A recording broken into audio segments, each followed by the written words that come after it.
Uuwi lang din po namin galing Maynila po. Para dito sa bata. Umuwi kami kasi mababa yung yung dugo niya. Sa laboratory kasi sa x-ray dugo at saka urine kailangan sa tatlong yan walang babagsak. Kasi pag bumagsak ang dugo, another na naman po. Parang sabi nila December 20 balik kayo kaso bumaba yung dugo niya. Ako po yung talagang nakakakilala po sa inyo. Yung asawa ko kasi followers po ako lahat ng team ng Kaya, nagko-comment kayo madalas. Opo. Saka nagsishare din po. Kaya nung nakita ko si Sir Tax, baka sakali po. Lahat po kayo ng team, kayo lang po atang hindi ko na-sendan ng Kaya sabi ko, nung 4 months niya, po, talagang aligaga po kami kung saan kami hihingi ng tulong, ganun. Kasi yung ulo talaga niya, talagang sobrang laki na po. Ngayon po, napansin ni Sir. Ilan po anak niya?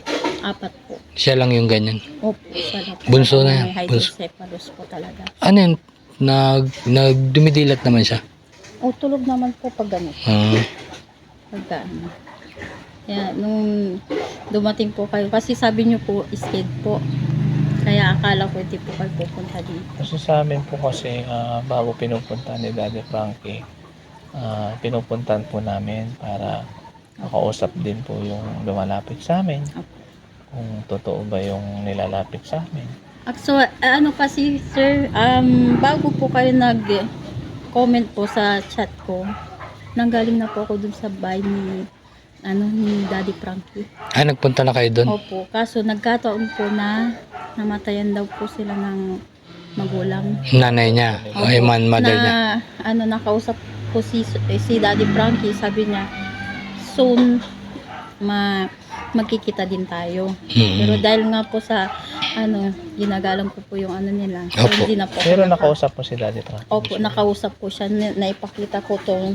Hindi pa to gaanong kasi 4 months ba mahigit yun eh. Saan nakita niya si babe, yung bata po? Binigyan niya po ako ng 2,000. Sabi niya po, soon magkikita din tayo pero sa ngayon di pa kita ma-entertain sa po niya. Kasama niya po yung si Ma'am Rochelle po, asawa yung asawa po, si Aling Rochelle. Opo. Kaya nung time na yun, bumalik ako kaso nasa Manila daw po sila. Busy talaga po. Kaya simula nun, kinuha ko yung Ma'am Sheila dun, yung number nila ko sakali. Sabi ko kung hindi kayo makapunta nito, pwedeng ako pumunta na lang sa inyo. Ano po yung pinaka-concern nyo sa bata? Kasi po dun sa Manila po, meron ding tumutulong po. Pero wala po kasi talaga kami sir. Pagdating sa gaya ng sahod ng asawa ko, kinsinas katapusan lang po. Tapos nung tapos kami ng bahay, puro loan. Kaya pagdating sa sahod, parang ang liit ko nang natitira. Nagbabaka sakali po ako na humingi ng tulong sa inyo para sakaling pag bumalik po kami ng Maynila, meron po kami gastos lang po na kahit kunting tulong. Ganun po. Dito po sa walang check-up, pa-check-upan ng ganyan? Kasi nung magpo 4 months siya, galing po kami dyan sa Dagupan. Region 1? Opo, sa Region 1. Kaso nga lang po, parang natatagalan. Kaya ang ginawa ko, may pumunta dito sa bahay, kapatid ng mama ko, na hydrocephalus din po siya, pero ang laki na, mga nasa 50 plus na po. Siya ang nag-inganyo sa akin na pumunta ng Maynila, isa palaran po yung bata. Paggamutan sa Manila, pinapadala? Opo, bali nakipagsapalaran po ako doon, kaso 6 na is hospital, buti na lang itong Jose Reyes, tinanggap po kami. May Tayuman. Opo, Tayuman po. So na-check up na siya doon? Ilang beses po? Ilang beses? Tumagal po kami ng halos 3 months po. Bumabalik-balik po kami kasi yung nito, yung dugo, x-ray, laging bumabagsak po. Kaya itong January 3, alis po ako. Kasi balik po namin doon, laboratory nito sa sa 5. Tapos 2 days, 7, makuha namin ng resulta. Tapos 9, ibabalik ko siya sa Jose Reyes. Tapos bibigay po yung resulta ng laboratory. So ang tumitingin talaga sa kanya yung sa Jose Rizal. Ay, Jose Reyes po, Hospital. Si Dr. Evangelista. Ayun na yung pinaka-pedya. Pedya niya. Pedya, no? Neurosurgeon. Neuro. Opo. Kasi pagdating sa laboratory, pedya muna po ang mag-clear ng clearance nito. Pagdating ng clearance, ma-clear yung ano niya, laboratory. Si neuro naman, si Dr. Evangelista ang magsasabi kung i-admit na siya. Kung admit na po, baka 3 days, operahan na din po. Merong operang gagawin. Opo, operan. Bali, ano, bubuk, ano man tawag dito? Nitong ulo. Tapos may parang BP siya na parang tubo po siya. Na Opo, maliit na ano. opo. Tapos ilalagay dito daw po sa may tiyan. Para pagdating ng yung bumabarang tubig, iihi na lang daw po nila. Para Parang ito, di ba bypass. malaki po? Opo. Pagka iihi nila yung tubig, liliit po yung ulo ng bata. Kaya, sobrang pasasalamat ko na mention ako ni Sir Taps. Ay ko, ito na siguro yung pagkakataon na kahit sa konting tulong na may ano namin sa inyo, matulungan yung anak ko. So, ang panawagan nyo kay Daddy Frankie Opo, ay ilang beses na po kami nagpo-post na nananawagan ako kay Daddy Frankie. Sabi ko, tulungan yung bata ang tulungan para sa akin. Kasi marami pa ako na search, sir, na meron namamatay agad-agad. Opo. Tapos meron pong ano.